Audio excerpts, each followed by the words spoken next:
J'ai le droit à 25 minutes 54. Ok. J'ai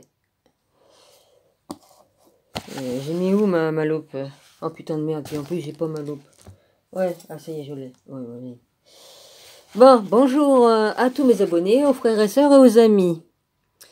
Mon rabbi, je te bénis, ainsi que les frères et sœurs, et je bénis aussi mes ennemis. Alors les gars, ça, pas question qu'on me le mette cette merde. Ok? J'en veux pas de votre merde, ça bousille le cerveau. Hein? Ouais. Toutes les personnes qui ont ce putain de machin là, hein, excusez-moi d'être grossière, ça crame les neurones du cerveau. Hein, il y a des femmes qui se sont retrouvées avec le cerveau complètement... hein, les neurones ils sont cramés. Vous direz que c'est pas vrai? Ah oui. Hein, Bill, c'est toi que tu fais partie du truc là, tu veux à tout prix qu'on nous mette cette merde, Bill. Je dis pas le nom de famille ni quoi qu'est-ce. Hein, Billine mes couilles là. Hein, tu peux te carrer là où je pense. J'en veux pas de votre merde. En plus, on habite dans des appartements, les câbles électriques, ils datent de 1950. Ils sont même pas blindés, les câbles. Ça fout des incendies. En plus. Hein, il y en a eu. J'ai étudié le sujet de A à Z depuis le moment où c'est que vous avez parlé de cette merde. Hein? J'en veux pas de votre merde. Je préfère aller vivre dans la forêt, tiens, s'il y en a une. Il y en a encore chez nous. Hein, parce qu'ils ont rasé pas mal d'arbres. Je préfère aller vivre dans la forêt, me faire une cabane, mais j'en veux pas de votre merde. Parce qu'évidemment, si mes voisins le mettent, évidemment, je vais avoir leurs ondes hein, qui va m'arriver dans la gueule. Putain, mais vous êtes vraiment des ordures. Hein, vous jouez avec la santé des gens. Il y a une dame, elle était exposée à ça, elle était obligée de partir. On est des hypersensibles, nous, aux ondes et tout ça. Hein, vous nous mettez ça. Il y a une dame, elle était exposée à ça, elle était obligée de partir. Et puis une fois qu'elle était partie, c'est marrant, elle avait plus de maux de tête, ni vomissement, ni quoi qu'est-ce. Et puis ses cellules se sont remis à fonctionner, hein, du cerveau. Ça s'est régénéré. Ouais. C'est bizarre quand même, hein. Mais j'ouvrirai ma grande gueule s'il le faut. Et c'est ce que je suis en train de faire. Bande d'assassins. Ouais, c'est vraiment tuer les gens en silence. Mon cousin il me dit oh bah tu risques rien, oh bah lui de toute façon il est déjà cramé hein, avec son coton-tige dans le nez et puis tout le reste il va aller courir se faire piquer dès qu'on va lui donner la petite picouse là, de rappel hein ouais. Faites-vous sodomiser par le nez et puis éclater, il y en a qui meurent parce qu'on leur défonce tellement le truc qu'ils meurent. Mais ça on le dit pas ça aussi. Ah ouais, je suis révolté, je suis obligé d'ouvrir ma grande bouche parce que ce sont des vérités. On va dire, oh, l'anarchique. Hein, les PN, comme vous prendrez ça dans votre nez ou autre, parce que vous croyez plus malin que les autres, vous allez voir. Vous rigolerez moins. C'est bien facile de venir se foutre de moi. Puis de dire que je suis une débile profonde. Ouais. Alléluia. Je dis Alléluia parce que Dieu va faire le ménage à l'heure qu'il faudra. Ouais. Vous me mettrez pas mon machin et je préfère partir. Je prends ma Bible et je me casse. J'en ai rien à foutre. Pas question que j'aille subir les compteurs des autres cons là qui vont les mettre, hein, les autres abrutis là. Ah putain. En plus ils m'ont mis le courrier de ma voisine d'à côté qui a sa boîte aux lettres de l'autre côté. Hein. Ils me mettent dans ma boîte aux lettres. Vous faites pas trop chier hein, les PTT, hein. Vous me mettez le courrier de tout le monde, hein. Bah c'est bien, hein. C'est amusant. Oh bah mettez-moi au moins son relevé bancaire. Non, elle ne reçoit pas là. Hein, je rigole, hein, je plaisante. Non, elle le reçoit à Paris. Franchement.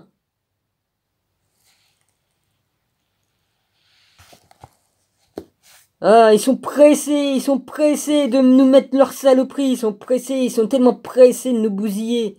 Hein, entre la picouse de rappel et puis tutti quanti.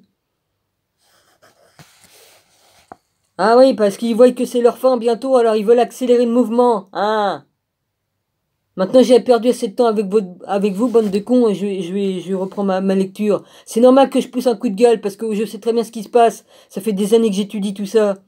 On est bien au courant, nous sommes pas débiles profonds, comme certains m'ont dit que j'étais... Je suis au jus et au courant, hein. Hein. Sans faire de jeu de mots, je suis au jus, ouais. Ouais. Je reprends ma lecture. Excuse-moi, Seigneur, mais je suis obligé de pousser un grand coup de gueule. Parce que c'est une grande vérité. Ils sont pressés, ils sont pressés. Ah ouais, ouais. Bah oui, hein. On est en plein apocalypse, on est en train de vivre les derniers moments. Ils sont pressés de mettre leur truc en œuvre. Ils sont pressés, ils savent que Jésus arrive, va arriver dans toute sa gloire. Alors là, ils ont chaud au cul. Aujourd'hui, un énorme vague de curiosité a grandi par rapport à la partie féminine de la création. Elle s'est manifestée dans les programmes, oui, je reprends Marie-Madeleine, excusez-moi, d'études des femmes dans les universités du monde entier, dans l'arrivée des femmes dans le gouvernement, ainsi qu'au sein du clergé de certaines confessions chrétiennes. Cette impulsion est également évidente dans l'intérêt renouvelé pour tout ce qui touche au spirituel et au mysticisme, l'aide aux autres et la simplicité. Mais faut que je me calme, faut que ça redescende. Hein. Excuse-moi Seigneur, il faut que mes nerfs redescendent. C'est une sainte colère parce que franchement, hein, c'est bizarre ça, les milliardaires, eux, ils ont pas de compteur Linky, on leur en a peut-être posé, mais eux, leur entrée de maison, elle est à 1 kilomètre de leur barrière, si c'est pas 2, hein, vu les villas qu'ils ont, puis les grands jardins, bon, mais je suis sûr que le branchement, ils l'ont pas dans leur maison, hein, vas-y, parce qu'ils savent très bien. De toute façon, je dis ce qui est, parce que c'est ce que je vois, ouais, c'est ce que je vois avec l'esprit, de toute façon. Faut pas nous prendre trop pour des cons, hein. Bill, machin truc de mes couilles, lui, il a pas tout ça, hein. Il a pas installé tout ça chez lui. Il a peut-être de l'e-tech, ultra e-tech, tout ça, hein, tout. Et encore, est-ce qu'il a mis tous ces machins, prises électriques, lampes, oui, qui est machiné en truc intelligent. Aïe, aïe, aïe. Enfin bref, je reprends, excusez-moi. Cette impulsion est également évidente dans l'intérêt renouvelé pour tout ce qui touche au spirituel et au mysticisme, l'aide aux autres et la simplicité. Mais y a-t-il une volonté grandissante d'écouter, d'être présent auprès de ceux qui souffrent, de consoler celui qui est éploré et de le réconforter, de travailler pour une meilleure justice. Là aussi, il s'agit de manifestations du féminin sacré. Le héros, E-R-O-S, héros de Dieu. Le mot magnanime comporte la racine mag, M-A-G.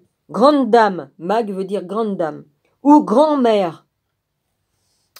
Peu à peu, au cours des 2 dernières générations, les voix des femmes sont devenues de plus fortes et dans certaines régions du monde, elles sont maintenant entendues pour la première fois. Bah, il était temps, hein. Les graves inquiétudes des femmes sont considérées avec beaucoup d'intention par le gouvernement au pouvoir, non seulement dans l'Occident chrétien, mais dans le monde entier. Dans le monde entier, point virgule, protéger nos enfants. Ouais, protéger nos enfants. Amen. Protéger notre planète. Amen aussi. Et le mouvement va de l'avant. Au cours de ces 20 dernières années, nous avons vu naître de nouvelles démocraties dans des régions qui avaient été réprimées par de violentes dictatures pendant des millénaires. Récemment aussi, les femmes qui ont cherché des modèles pour se guider ont redécouvert les nombreux visages de la grande déesse de l'Antiquité. Elle avait plusieurs noms. Isis. J'étais prêtresse d'Isis dans une autre vie. Déméter, Inanna, I-N-A-N-N-A, Athènes, Quan, Yin, Kali, des noms aux consonances bien étranges pour des femmes dont la langue maternelle était l'anglais. Je connais tout ça. Il y a 25 ans, j'ai été attristée de voir l'éloignement de beaucoup de femmes de confession chrétienne en faveur de culte pour des déesses étrangères. Je me suis demandé comment elles pouvaient abandonner leurs racines chrétiennes, comment elles pouvaient errer si loin de chez elles. Au lieu de quitter l'église de notre jeunesse, mon propre groupe d'amis proches a développé une profonde dévotion à l'encontre de la Vierge Marie et de son rosaire, à laquelle nous offrions nos prières quotidiennes. Plusieurs des membres de la communauté d'Emmanuel ont fait des pèlerinages à Fatima, Lourdes et Medjugorje. Oui, il y a eu plein de miracles là-bas, de grands miracles. Un jour, tandis que je priais dans mon salon, j'ai reçu la révélation qui a changé ma vie. En un instant, la femme prééminente des évangiles chrétiens était Marie-Madeleine, la représentante de l'archétype de la déesse de l'amour, de la fertilité, de la compassion et de la sagesse. D'une manière ou d'une autre, son histoire a été déformée et sa place élevée niée. Il était temps de la rétablir dans la conscience collective, non pas comme une simple disciple aux apôtres de Rabbin Jésus, mais comme sa compagne bien-aimée, sa femme. Amen, amen. Merci pour la vérité. Oui, j'étais bien Marie-Madeleine et ben je sais tout ça. Et j'étais aussi la Sophia, là-haut. Voilà. La Sophia, la mère de tous les anges. Ouais. Alors prenons au sérieux cette révélation capitale et croyant que c'était là un cadeau précieux pour l'Église et pour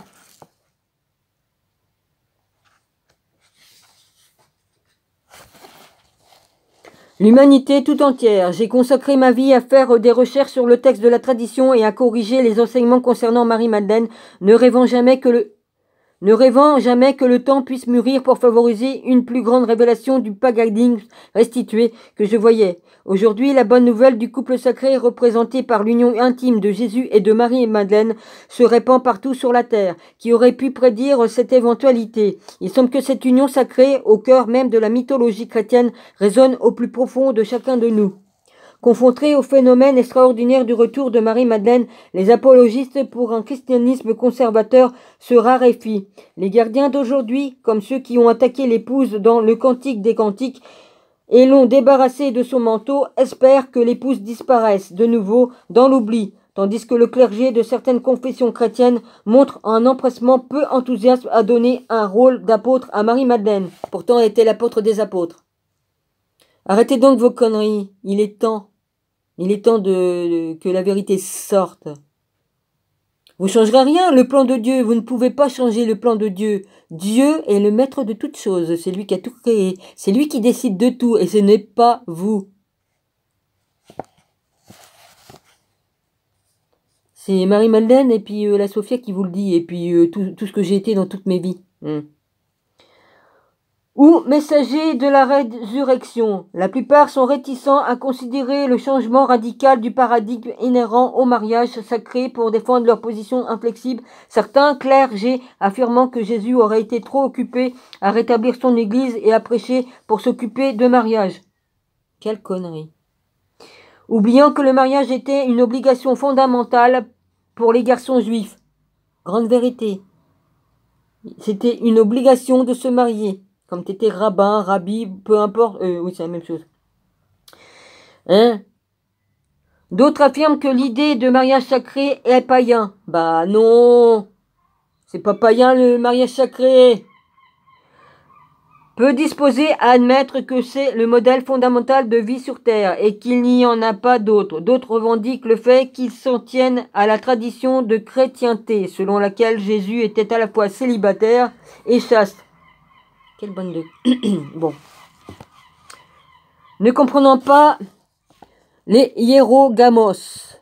Le hiérogamos était la tradition originale des premiers chrétiens et que la tradition à laquelle ils s'en tiennent est une déformation de cette foi originelle. Certaines confessions protestantes entreprennent apparemment une seconde lecture des doctrines romaines catholiques de la Vierge Marie, montrant une nouvelle bonne volonté de la reconnaître comme étant la Sainte Mère. Est-ce que cet élan vers la Vierge Marie pourrait être une tentative de faire échouer la suggestion de loin la plus radicale selon laquelle la Marie favorisée était en fait Marie Madeleine, c'est pas marqué Marie, mais c'est marqué en fait Madeleine, et que, en tant que compagne intime et épouse du Christ, c'est elle que nous devons accueillir.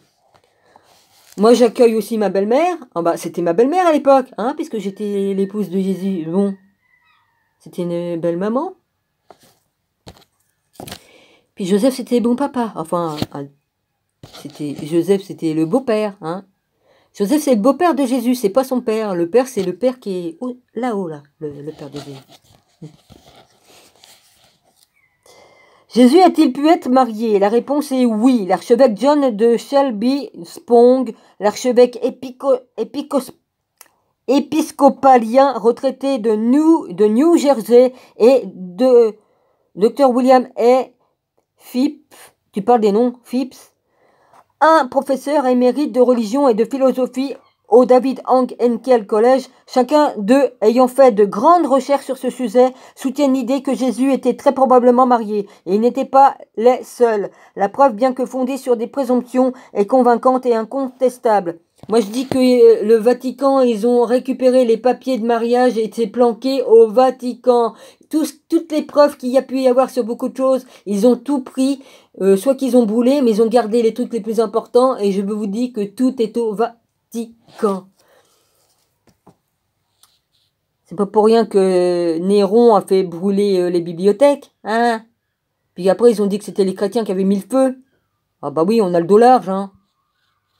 Et incontestable, les deux hommes et d'autres membres du clergé ont discuté de cette question, y compris le docteur Bar Herman, oh là c'est chiant les noms, et l'université de Caroline du Nord, et le révérend Richard P. McBrien de Notre-Dame ont affirmé que reconnaître que Jésus était marié et père et ne pouvait pas lui être négatif ni causer de tort à la loi chrétienne ou à la doctrine. L'un des principes de base de l'Église est que Jésus était un être humain à part entière, tout autant qu'un être divin. Le mariage et les relations sexuelles dans le mariage ne sont pas des péchés. Ce sont des sacrements, des signes de la présence de Dieu parmi nous et de son activité créatrice. Ben oui! Le Dieu, il a bien dit, prospérez, faites des enfants partout, étalez-vous sur toute la terre. Bon, un truc dans le genre. Hein. Donc, comme on se marie, qu'on fait des enfants, on fait selon ce que Dieu a ordonné. Point barre. J'ai soulevé d'autres questions dans mes précédents livres qui ont toujours besoin d'être étudiés à ma connaissance. Les critiques qui sont précipitées avec impatience pour décréditer les Davassi Codes doivent offrir une réfutation crédible et rationnelle de la gématrie grecque et de la Madeleine. Je vous le ferai, hein, le Davassi Code. Hein. Oh, je compte bien vous le faire, le Davassi Code. Je l'ai pas acheté pour rien, hein, pour moi et puis pour partager. Vous allez l'avoir aussi. Vous allez l'avoir parce qu'il y a des grandes vérités dans le Davassi Code. Qu'il associait à la grande déesse de l'Antiquité et aux 153 poissons dans le filet. Jean 21, 2.11, une métaphore reconnue par l'Église. Quelques critiques ont rejeté l'ensemble de l'argument, la qualifiant de numérologie et de New Age. Non, c'est faux. La gématrie, c'est pas tout ça, le machin, c'est pas du tout du New Age, hein. Il faut arrêter de mélanger les choses, hein. Croyant que donner à la gématrie un aspect négatif, il pouvait l'enterrer. La gématrie n'est pas de la numérologie. Ça n'est pas du New Age. C'est un outil littéraire utilisé par les philosophes cultivés de la tradition de Pythagore, à la fois juif et grec, pour mettre en valeur la signification des phrases importantes dans leur texte, parce que les phrases qui font appel à la gématrie se trouvent dans le grec original des évangiles. Le débat qui demeure sur les nombres symboliques dans le Nouveau Testament reste comme le témoignage original le plus fort de l'union sacrée. Aujourd'hui même pratiquement ignoré par la plupart des spécialistes de la Bible, y compris les 74 inclus dans le séminaire de Jésus, qui savaient apparemment que la gématrie existait, mais qui avaient décidé de ne pas l'examiner, bien qu'il ait passé de nombreux mois à établir quelles étaient les citations des évangiles prononcées par Jésus. Les nombres symboliques du canon grec ont été scellés dans les textes sacrés du christianisme pendant 2 millénaires. Ils ne vont pas se sauver. Il est peut-être temps de les examiner pour voir les idées supplémentaires qu'ils révèlent sur les enseignements originels de Jésus. Amen, amen. Que ça se fasse. Toute la vérité et rien que la vérité. Amen. À la suite des scandales qui ont impliqué les prêtres catholiques romains, les gens se demandent pour la première fois depuis des siècles que nous ont-ils encore cachés, parce que la crise actuelle de confiance qui secoue la hiérarchie catholique est directement liée à la dissociation de cette hiérarchie par rapport au féminin sacré. La relation de Jésus et de Marie-Madeleine est entière lié au problème. Le célibat forcé des prêtres des siècles passés à dénigrer la moitié féminine de la création a été rendu obligatoire en 1139. Lorsqu'un décret du pape Innocent II a obligé les prêtres mariés à abandonner leurs femmes et enfants. Martin Luther, un ancien prêtre catholique romain, ainsi que d'autres chefs de la réforme protestante qui ne voyaient aucune preuve dans la Bible venant corroborer le célibat des prêtres, a renié le célibat obligatoire lorsqu'ils ont établi leur propre communauté de pratiquants. Luther lui-même ont épousé une ancienne religieuse et ils ont eu 6 enfants. Les 2 piliers de ma recherche sont établis dans le Nouveau Testament canonique. Les ressemblances entre les récits de la Passion et les rites païens célébrant le roi sacrifié sont propres aux évangiles, tout comme les expressions codées par la gématrie grecque témoignant de la prééminence de Marie-Madeleine et de sa relation unique avec Jésus. Chacun de ces arguments que l'on retrouve dans mes recherches sont en bonne place dans le canon accepté de notre héritage judéo-chrétien. Ils sont historiques, ils n'ont rien d'étranger, ils n'ont aucun lien avec le New Age, ils ne dépendent pas non plus des évangiles gnostiques trouvés dans le désert égyptien, textes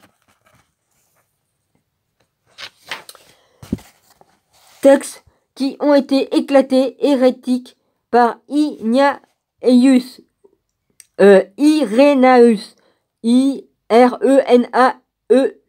au IIe siècle et plus tard frappé d'anathème par Athanasius d'Alexandrie en 367. Bien que ces textes appuient la thèse selon laquelle Marie-Madeleine était la compagne favorite de Jésus pour laquelle il montrait une nette préférence par rapport aux autres, les arguments que j'ai développés dans mes ouvrages pour étayer la thèse de l'union de Hierogamos, de Jésus et de Marie-Madeleine trouvent leurs racines dans les évangiles. Il ne s'agit pas d'un roman, on ne peut pas les ignorer, il faut les prendre au sérieux. Oui, les trucs d'Agamani, les livres qui sont dans la mer morte, voilà, de Nagamadi, voilà, au sérieux.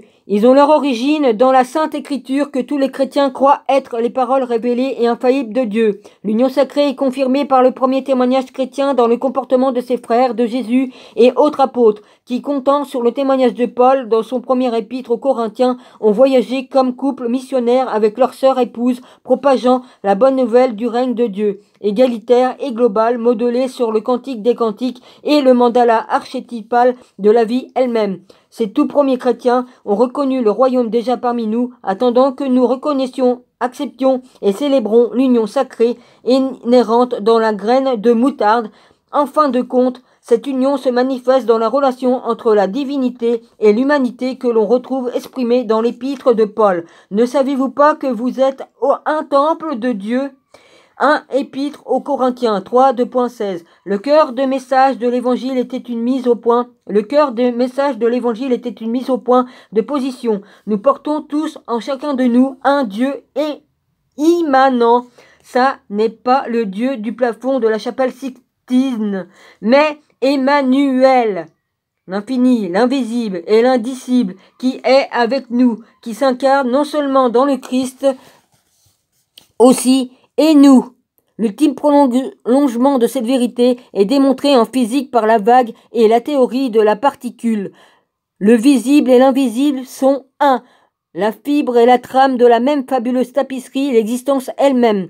Je pense qu'il est probable que Jésus a reconnu et parfaitement bien compris que son message ne serait pas accepté immédiatement, comme dans la parabole de l'époux dont nous avons déjà parlé. Les invités présents au repas de noces du fils du roi se sont excusés et n'ont pas voulu y assister. La fête du mariage implique la présence de l'épouse tout autant que celle du marié, mais le moment du règne de Dieu n'était pas encore venu. Jésus semait les graines de son royaume, la graine de moutarde trouvée dans ses paraboles, ainsi que de bonnes graines tombées sur un sol sain. Ce qui est étrange, c'est que Jésus ait choisi la graine de moutarde toute simple pour sa parabole, parce que la moutarde est considérée comme une mauvaise herbe, nocive dans le pays où il prêchait, comme une comparaison pour le royaume des cieux. C'est accueillir avec dédain comme étant du moindre valeur. Toutefois, les sommes obtenues par gématrie portent le nombre sacré symbolique du mariage des énergies masculines et féminines. Apportez l'eau aux terres et friches. impatients de s'approprier le paradigme de l'association, les hommes et les femmes de tout pays œuvrent maintenant leur œuvre et leur esprit à Marie de Madeleine, relisant son histoire et cherchant sa vérité. Beaucoup de ceux qui ont abandonné le christianisme en pleurent. Il y a une génération reviennent aujourd'hui. Il y a une génération reviennent aujourd'hui comme exilés, comme les exilés, pardon. Aujourd'hui comme les exilés. C'est encore? Ah bah j'ai bientôt fini, il n'y a plus que 14 machin. Au 6e siècle avant Jésus-Christ était revenu de Babylone pour aller dans la ville sainte portant avec leur récolte. Je vous lirai la suite par après, d'accord? Ça c'est la fin du livre, hein, voilà. Je vous embrasse tous, soyez tous bénis, amen. Alors là, il faut que je retourne de là.